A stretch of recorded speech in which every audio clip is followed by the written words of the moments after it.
Hello दोस्तों, नमस्कार। मैं हूं आपका भाई मोनू डोबरान।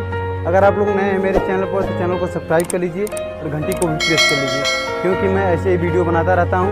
तो देर किस बात की, चलते हैं, स्टार्ट करते हैं। और वीडियो में कोई गलती हो गई है तो मुझे कमेंट बॉक्स में ज़रूर बताएँ। तो धन्यवाद एंड लव यू।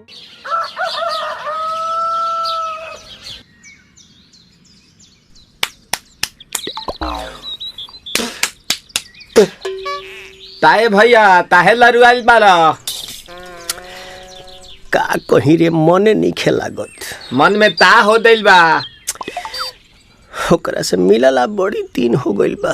ते तला थे हो ओकरे से ओ तला थे ते तला थे थाप थाप बतावन ना मल दे आ था बुद्ध दैनी ये दो बात तो ही का हमारे भी दो दाल बा मिलवा दे मिलाऊ ना आवा थू ना।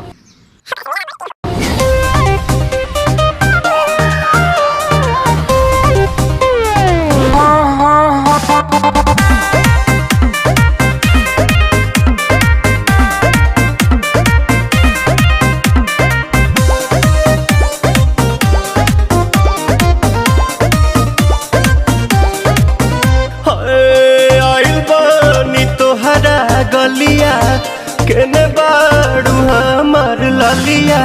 और देखो ना यारावा के पैसन भइल बा हलिया।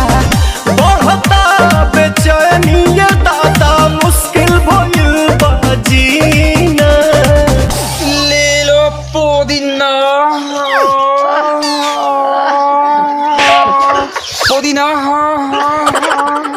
लेला पुदीना लेला पुदीना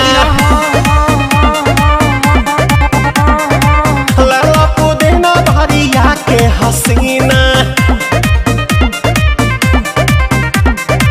रे रबिया नायिका रे लूटा ना भैया तलाई माला तनी मार मार।